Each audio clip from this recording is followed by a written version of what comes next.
O Senhor esteja convosco. Ele está no meio de nós. Anúncio do Evangelho de Jesus Cristo segundo Lucas. Glória a vós, Senhor.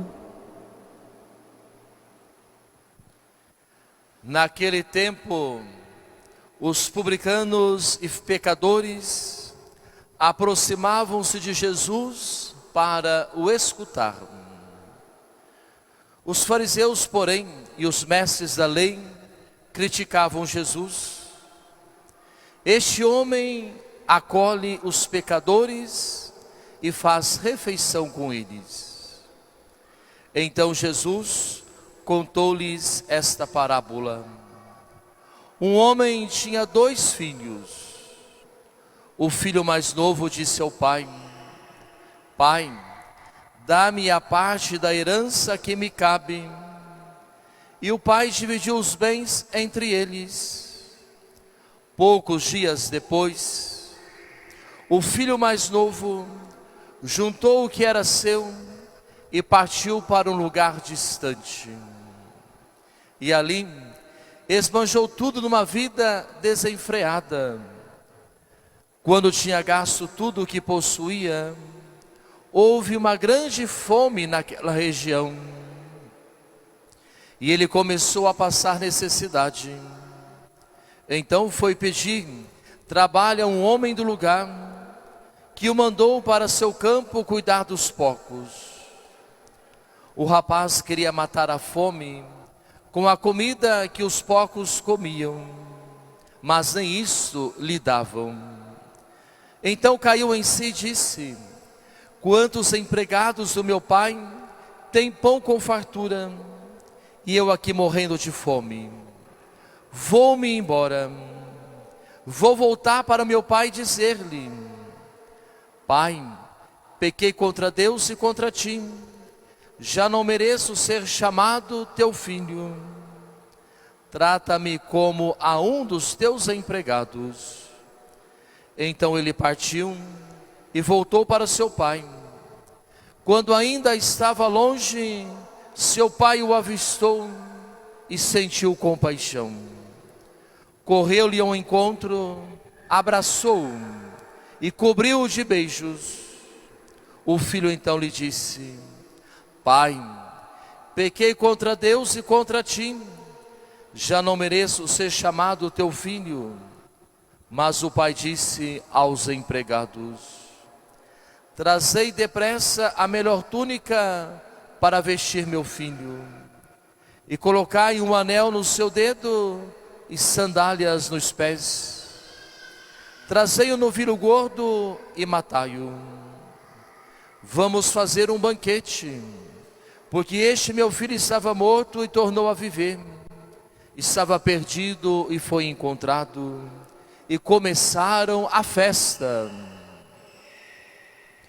O filho mais velho estava no campo.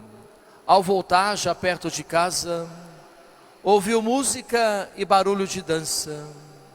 Então chamou um dos criados e perguntou o que estava acontecendo. O criado respondeu: É teu irmão que voltou. Teu pai matou o novilho gordo, porque o recuperou com saúde. Mas ele ficou com raiva e não queria entrar. O pai, saindo, insistia com ele.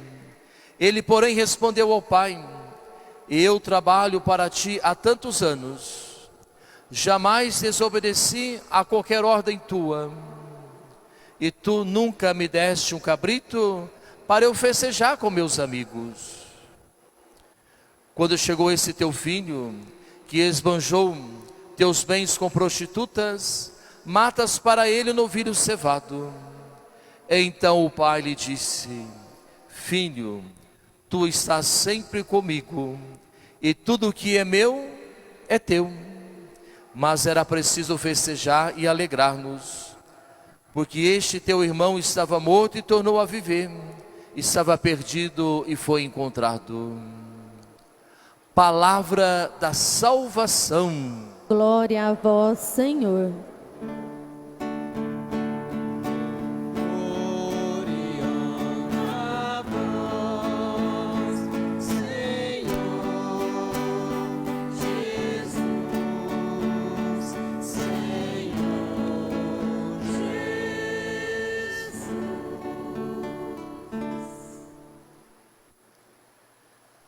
Deixai-vos reconciliar com Deus. Provai e vede quão suave é o Senhor. Meus irmãos e minhas irmãs, presentes aqui no nosso santuário, irmãos e irmãs que estão rezando conosco, através da TV Sul de Minas e da nossa Pascompenha. Hoje nós celebramos o 4º domingo da Quaresma. O domingo conhecido como Domingo Letare, que significa Domingo da Alegria. Por isso trazemos nas nossas vestes a cor rósea, uma cor mais leve, mais suave, para nos dizer, meus irmãos e minhas irmãs, que nós já estamos próximos à festa da Páscoa. Já estamos caminhando para o final da nossa Quaresma. E logo estaremos festejando, celebrando a grande festa da Igreja, a festa da paixão, morte e ressurreição do Senhor. A liturgia da palavra que nós hoje escutamos: deixai-vos reconciliar com Deus, está nos dizendo, meus irmãos e minhas irmãs, que Deus não deseja que ninguém se perca, mas Ele criou, meus irmãos e minhas irmãs, o ser humano livre. E cada um tem, portanto, a liberdade de escolher, de tomar decisões sobre a própria vida. É preciso que nós também assumamos as consequências das nossas decisões, as consequências das nossas opções. Hoje temos a bonita página do Evangelho, a parábola do Pai misericordioso, tão conhecida entre nós, que nos revela o coração misericordioso do nosso Deus. Nós vimos, irmãos e irmãs,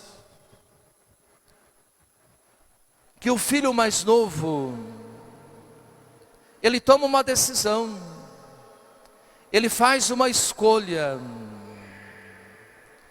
ele quer sair de casa,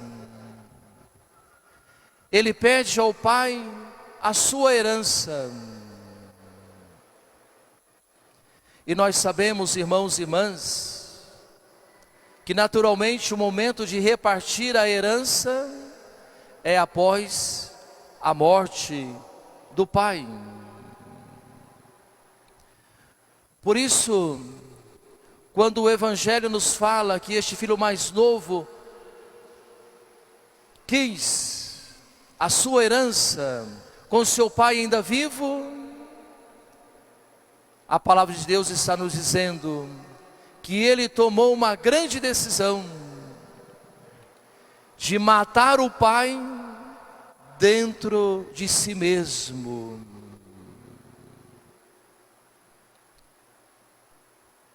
Meus irmãos e minhas irmãs, esse filho retrata o nosso mundo, a nossa sociedade hoje. Quantos e quantas que hoje rejeitam a Deus, que também tomam a decisão de matar Deus dentro do próprio coração. Quantos que rejeitam a igreja, quantos que não aceitam, meus irmãos e minhas irmãs, a orientação da palavra de Deus. Quantos também tomaram a decisão de pedir a sua herança, de afastar-se, sair de casa, abandonar. Meus irmãos e minhas irmãs, às vezes nós queremos viver a vida do nosso jeito, conforme a nossa cabeça, conforme as nossas verdades. Como vimos no Evangelho, uma vida desenfreada. Ou seja, irmãos e irmãs, uma vida sem o freio da igreja, sem o freio da palavra de Deus, sem o freio da família, sem o freio dos pais. Quantos e quantos já tomaram essa decisão, fizeram também essa opção. Mas Deus tem uma esperança. Nós vimos que quando o filho mais novo tomou uma nova decisão de retornar à casa do pai, quando ele retorna, o pai o enxerga de longe, o avista, sai correndo ao seu encontro, para nos dizer, meus irmãos e minhas irmãs, que aquele pai nunca desistiu do filho, aquele pai nunca esqueceu do filho. O pai estava à espera do filho, estava vigilante, por isso foi capaz de vê-lo longe. Nos falando de Deus, Deus também, meus irmãos e minhas irmãs, não se esquece de nós. Deus também está sempre nos esperando, de braços abertos. Deus ainda acredita em nós. Deus tem esperança de que cada pessoa possa perceber que sempre há uma possibilidade de fazer uma nova escolha, de tomar uma nova decisão. É a palavra nos ensinando, se existe um caminho de distanciamento, existe também um caminho de reaproximação. Nós, irmãos e irmãs, não temos apenas um lugar para onde voltar, mas nós também temos para quem voltar. Deus que está à nossa espera, Deus que nos aguarda, Deus que confia em nós, Deus que acredita em cada um de nós, como aquele pai da parábola, sempre esperando a volta do filho. Irmãos e irmãs, qualquer que seja o pecado, qualquer que tenha sido a decisão, a nossa decisão, o nosso erro de matar o pai dentro de nós, ele continua vivo, presente, de braços abertos para nos receber de volta. Por isso deixemo-nos ser abraçados pelo nosso Deus. É preciso festejar. Deus festeja a cada volta, a cada retorno de um filho. E tenhamos a certeza, meus irmãos e minhas irmãs, que cada celebração eucarística é verdadeiramente um momento em que todos nós, sejamos filhos mais novos, ou sejamos os filhos mais velhos, todos nós, meus irmãos e minhas irmãs, nos deixamos ser abraçados por Deus, cujo nome é a misericórdia. Em cada Eucaristia que nós celebramos, nós nos deixamos ser abraçados por Deus, pois Ele nos espera, nos acolhe, nos abraça e nos cobre de beijos. Mas, meus irmãos e minhas irmãs, não nos esqueçamos que, terminada a missa, somos nós, lá no mundo, o abraço do Pai a tantos irmãos e irmãs nossos. Aqui, nós somos abraçados por Deus. Terminada a missa, nós somos lá fora o abraço de Deus na vida dos irmãos e das irmãs. Que assim seja. Amém.